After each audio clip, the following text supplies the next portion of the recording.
People deluded now. Premier League season is fast upon us, but Arsenal play Borehamwood or our 23's. We might as well preview it. If you can't make it to the game, it's going to be on Premier Sport. Now, this is an interesting season for the 23's.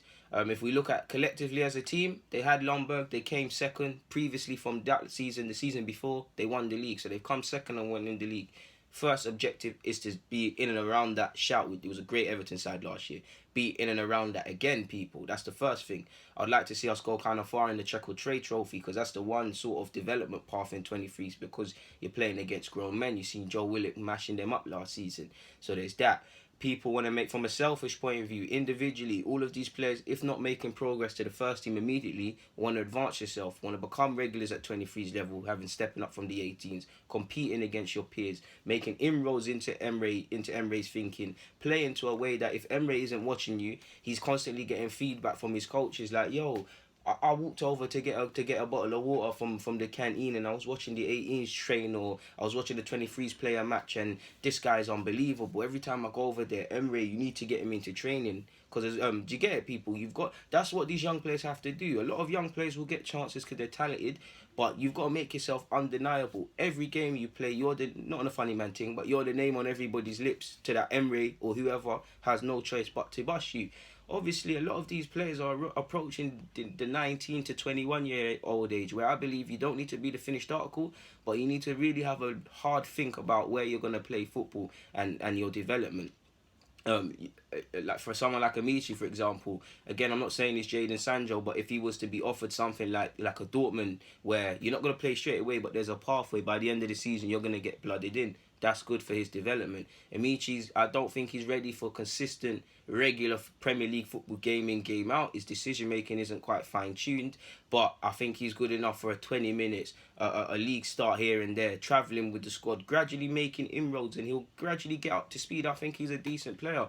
I think he's underrated, you know. I think it's a funny one because everyone knows Amici's a bad boy baller, but I don't think Amici is truly rated when you look at the Sakas and a lot of these other talents at the club. I don't feel people truly deep how good Amici is. If there's a pathway, if he can stay fit and keep improving, he could be a decent player for us in the first team.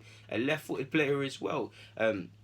And if you look at Amici, Saka's not involved in won't be involved in the Bournemouth game, allegedly reports say. So he's probably going to be training with the first team. I think Amici will still go on pre-season tour of America, but he's got to look at that and take that as, okay, I might be behind Saka now. I need to make myself undeniable. By the second half of the season, Emre has to bust me. Do you get what I'm saying, people? Because he is in the thinking. They went off in the Europa League and that. Saka the same. Saka is developing at a ridiculous rate. I think we need to have calmness. Him and Amici, neck and neck, people. Like I said, people can see Saka as a baller, and he is. I love Saka. He takes to every challenge, and you almost forget how young he is. He's 18 in September. We need to let the man develop, innit?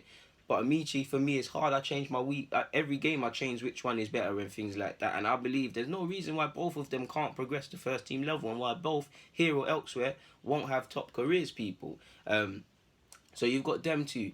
Tyrese, John, Jules, Balogun, Eddie and Ketia. Eddie, in my opinion, if it was up to me, if he's not going to get first team football here, he needs to go somewhere he can because he's a baller, people. I believe he needs to make inroads.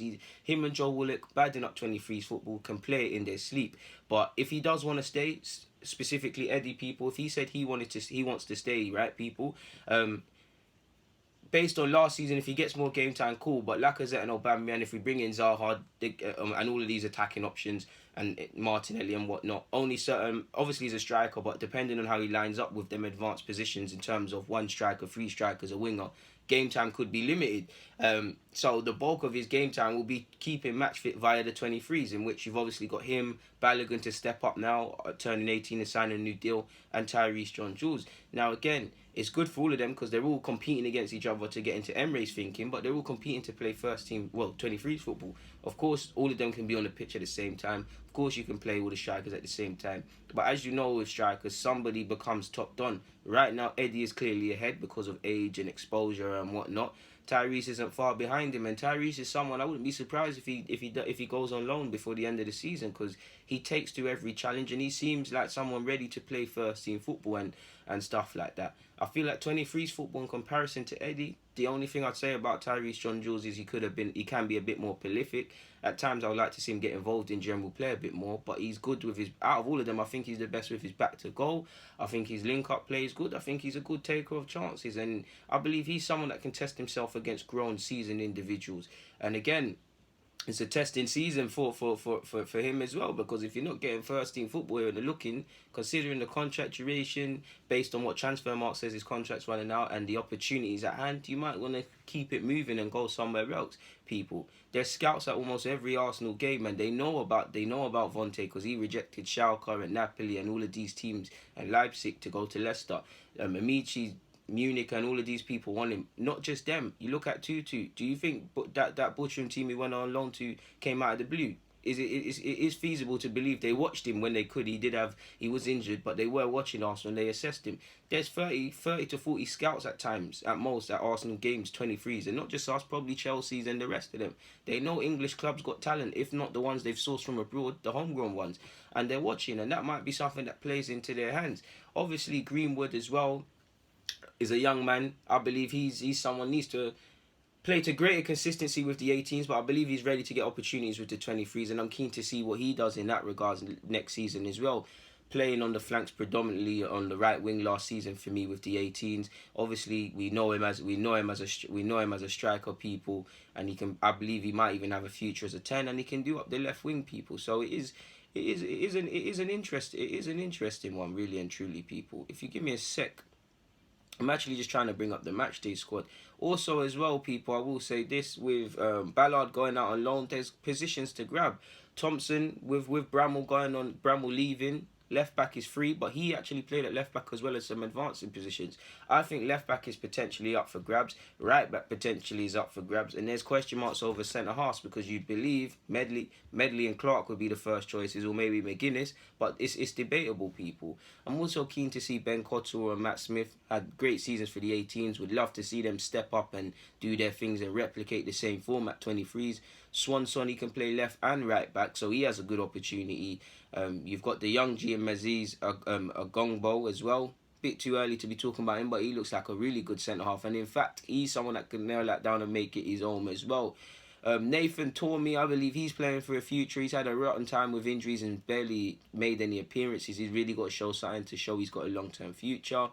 In regards to 23's goalkeeping, later on in the season it could be political, because you've got Kyle Hine, you've got Arthur Okonkwo, you've got Martinez, who will be with the first team, but you can't imagine he's going to play game in, game out, so occasionally he might play for the 23's. Histon will probably be with the 18s, but I'm not too sure if he's technically uneligible for 18s level, to which he'd be thrown into the 23's mix. Not too sure on the contract lengths of Matt Macy and Ilev, but I didn't see either player on the release list when Arsenal mentioned that, so they must be under contract. So that's about 5 keepers, I've said, people. So a decision will have to be made over them. I believe Harrison Clark's playing for a future long term. Oloiwu is as well. Tormey is as well. Oli Inca, I suppose he'll take up the right back mantelpiece, but again, I think he is. Matthew Dennis, I must admit, he's an okay player, but he's got to show something. Burton's probably playing for a new contract as well. Trey Coyle is someone I believe's had a lot of potential as a schoolboy. Probably had a rotten time with injuries and found it tough. Would love to see him have a big season next season and get himself in the mix. If not at Arsenal, somewhere else. Because he's 19 now and he's got a lot of potential. Probably his best role. I used to think he was best on the flanks, but seeing him as a scholar now, I believe his best position is probably as a 10. Difficult to make it here in that sort of role, of course, but all of these lot are fighting to make inroads and whatnot, and obviously a couple of them last season a couple of players got got Europa League appearances, and it's all just about progression, people. It's now, football's not a game anymore, because some of these players in a year by now will be released and looking for clubs. Some of these players will have to review their situation because chances aren't forthcoming. This is how really it gets, people, and obviously, like I said at the beginning, they're all gone back to zero because it's a new manager who Amici might go back to, for example, Amici and Saka. We know it's highly likely they're going to be the first options. But let's just say Bold doesn't care what he did last season and he plays X and Y there. Do you get it? Everyone's back to zero again, people. So It's going to be a tough one to see. The main one I'm keen to see is what we do with the strikers, because Balogun, Eddie, Tyrese, John Jules, within their own rights, they're all good players. I believe they can all progress into the professional game and have a future. I believe one of them should definitely be involved in Arsenal's first team within the next 3-4 years. Long-term thinking, projection at some capacity, man. I think we need to...